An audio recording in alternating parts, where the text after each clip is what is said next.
Hi, I'm Dave Fleetwood of Just Drive It. Have you ever wanted one of those big, nice adventure bikes you see out on the trail?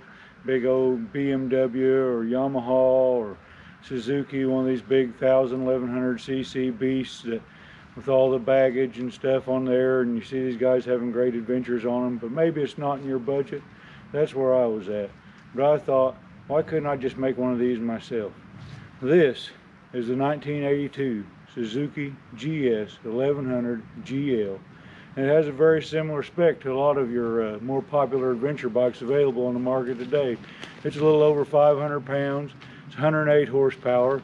It's rock solid, reliable, and dependable. Air cooled. Don't have to worry about radiators or hoses or water pumps. It's got 2 valves per cylinder. You don't have to adjust on it all the time. And it was really fast in their day, and are still pretty respectable today. But can you just throw a set of knobbies on one of these bad boys and take her on a trail? Probably. But we decided we'd build one of these and, do a few more little minor mods.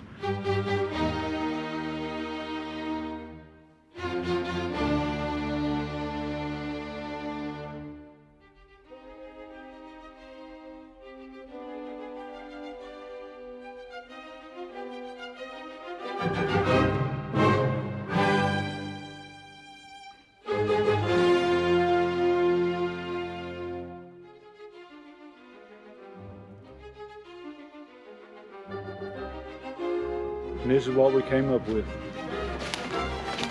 This is our 82 GS 1100 GL. As you can see, it's a little more than just a set of knobbies thrown on an old road bike, but not a whole lot more. And it's definitely budget friendly, and I got less than $1,200 or $1,500 maybe in this bike. Built it ourselves right here in the garage, and it is basically from here to here to here, a 75 XL350 Honda, and from here down and under, and the swing arm is the original frame. It's got the 75 XL350 Honda front and rear fender. It's got a 83 CR250 lower triple tree and forks and front brake. It's got an 82 480 front hub and wheel, with an 84 CR500 top triple tree, because it's got the rubber mounted handlebars to help cut down some vibration.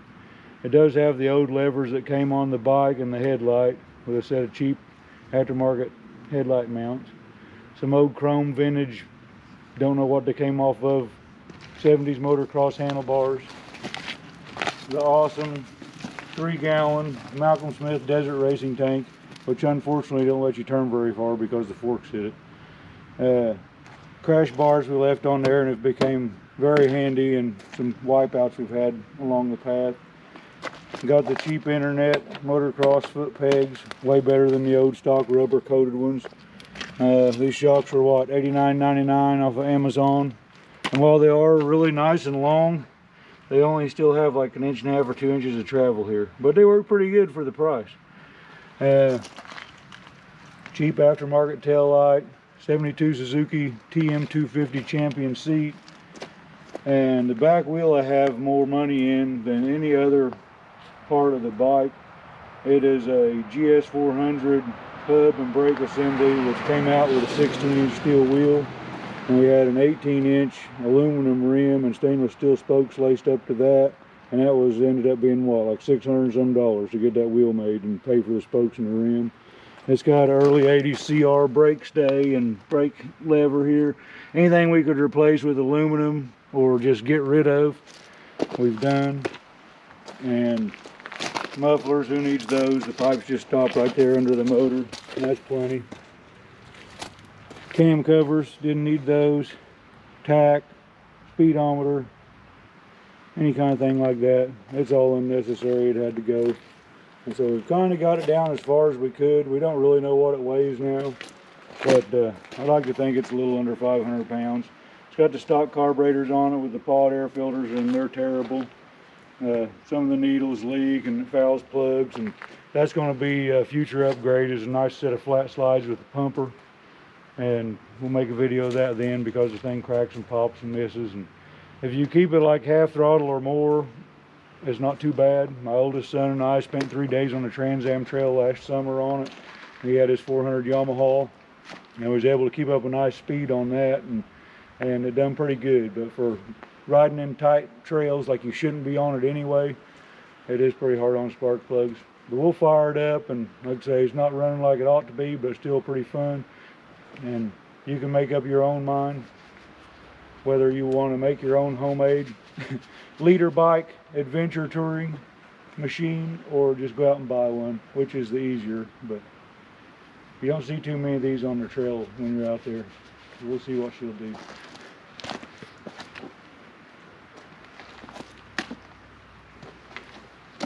Got to have a helmet that matches.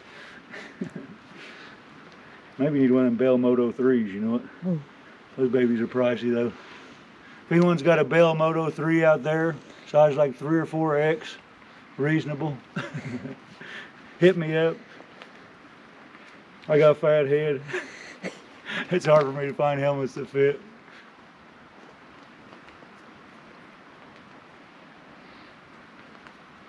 Safety first. Yeah, we'll have Amy put some of the Trans Am Trail video at the end that my oldest son Austin and I got while he was down there. We should have got a lot more. We was just having so much fun.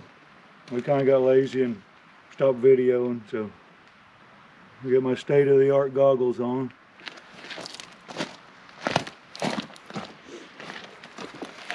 And I can say this for it, like when you're in tight wooded trails that should just be for real dirt bikes, you can feel the weight of it, but it's not too bad.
this is how a proper adventure bike should look most of the time. All muddy and gross. But it's a pretty good old bike. You can pretty well do most stuff you can do on a dirt bike. It is a little heavy and a little wide, but I mean, even as wide as that motor and those guards on the side are, they're still a little narrower than your handlebars. People ask me, well, you can't ride something like that, the lip's too wide, but it's still not any wider than your handlebars are. So, but it is a little weird, because like if you're used to riding, you know, a dirt bike with a single cylinder motor, and you throw it into a turn and go to throw your leg out, you hit the motor. And it's kind of weird too, because when you slide your foot, I got big feet, and so when you slide your foot forward on the pegs to shift gears when you're way up against the gas tank, your foot will hit that guard sometimes. But just minor things that, you know, you get used to pretty easy. And it's well worth it for being able to get on the interstate and run 80 miles an hour all day long. Of course, the real knobby tires aren't the best on slick roads, and the drum brakes aren't the best anywhere, but they don't leak, they aren't to be bled out, and they go a long time before you have to change shoes. And so I kind of like drum brakes. Brakes just slow you down anyway. I really like the shaft drive on this bike. You don't have to adjust the chain all the time, worry about it breaking or losing it or any of that stuff. And you know, you can't change your gear ratios realistically, but the gearing on that bike is really spot on. And I've noticed a lot of these road bikes that we've converted to dirt bikes over the years, a lot of road bikes have a very low first gear. I guess it's so, you know, they're easy to, you know, use in town and move in and out of the garage or whatever the reason is, but that's the way this thing is. It's got a pretty nice low first gear in it, and it could actually use another gear or two on the highway, but that's just kind of the way all those old four-cylinder super bikes work. But overall, it's a good package, and like I say, I don't have $1,500 into what it says. I paid $100 for the bike, and then most of the other stuff I already had laying around here. And bought the shocks, bought the headlight mounts, the air filters, the plug wires, the tail lights, the foot pegs, but all that combined was less than $300. But yeah, the back wheel is $600 and some with shipping and all. And then those are just Kenda Classics tires. They're less than $100 a piece. I think they're more like $50 or $60 a piece, to be honest. And so, except for the junk carburetors, which is going to cost me $1,000, $1,200 to get a really nice set of carburetors, and the boots and the ride air cleaners and everything go with it. It's a very budget deal. And I never have very good luck out of vacuum style carburetors on dirt bikes. They just don't work real well. I don't have very good luck with them on anything. And especially now that they're 40, 50-year-old carburetors, you know, that don't help them any either. So that's going to be my big investment, to be the back wheel and the carburetors. But still, after all that, I have less than $3,000 in the bike, closer to $2,500 in the bike. And for not used, it'll do anything even new ones will do. And I like the, you know, vintage appeal of it more. If you're one of them guys that has to have a tank bag and 3 bags on the back and all that extra stuff, and you're into high-tech things, it's not for you. So if you just want a nice simple bike that you can go riding the trails, and you can, we're about what, an hour 15, an hour and 20 minutes from Linville, the Interlake riding system, and we're 3-4 hours from Land Between the Legs, and you know, 5 hours from Windrock. 5 hours from Windrock. With a bike like this, you can realistically ride that bike to any of those places, because you can run 70 or 80 mile an hour on the interstate on it. So you can ride that bike any of those places, ride it even on single track. Now you don't want to do no hard enduro stuff on it, you know. I don't want to do that on any bike, but you kind of got to know your limitations a little bit. But if it falls over, you can pick it up. It only gets about 24 miles a gallon, so I mean, a good small car will outdo it on mileage. But so you got to be mindful of that. I did run out of it, ran out of gas on a Trans Am on it one time, and had to send Austin to the next town to get some gas and run it back to me. But and that didn't work out either. And that didn't work out either real well, because he took and we didn't have an extra gas jug, and he bought a gallon jug of drinking water and dumped it out in the parking lot, filled it with gas, and strapped it to the back of his bike, and the jug busted a mile from the gas station, and all the gas went out over his fender and back tire. So he got back to me, and we just found a clean drinking water, you know, bottle, and took his fuel line off his carburetor and put about 3 bottles of drinking water worth of gas in this bike, and then that got us to the next gas station, because there's not supposedly any gas stops further than 100 miles between the starting point and the Mississippi River. And I think that one ended up being like 80 some miles, and we figured out this bike would go around 73, 4, somewhere in there miles on a tank of gas. So something to keep in mind. And if he was going to go someplace further on, he could always put in auxiliary tanks on it. If a guy just had to have, you know, bags on the back, hangers, whatever you want to call them, you could make some mounts there and hang a couple. But for me, it works really well. Maybe I can get Amy to ride it one of these days.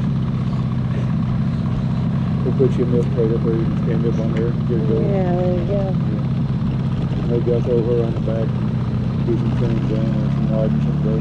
Had to get a longer seat, we're going to go through that plan. Yeah.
Well, that's about it. We'll just drive it. Go out there and get in the garage and build yourself a homemade adventure bike. And send us pictures of it, video. We're eager to see what you can come up with. And like I say, when I get the money later to get good carburetors for it and stuff, we'll do a video on installing those and do a comparison on how much of a difference that makes. 'Cause I've seen the guys do it on the road going versions, and they say it's just like a whole nother bike. And so I'm hoping to get the same thing with this, and maybe even a lot of them suggest the dyno ignition, the hotter up and over ignition. They say that's for plug fouling and easy starting a lot. So we'll just see as time goes by. But I really like this bike, and I plan on keeping this one, and hopefully I'll have plenty of adventures in the future on it. I'm keeping this one. You keep all of them, don't you? Yeah, I'm planning on getting rid of some of them in the near future. Planning on getting rid of a couple of them so that maybe I can afford to buy the carburetors for this one. So instead of having 3 of them that are junky and foul plugs and don't run right, maybe I can have one that runs really good. So sometimes quality is better than quantity, but generally we're more for quantity than quality. And this is another one of those things, like they've said for years, it's better to have the more power when you don't need it than not have enough power when you do need it. So it is a little overkill in the woods, but it's really great out on the road. And any hill you point it at, if you can hold on to it, it's going to go over. So pretty good all around bike.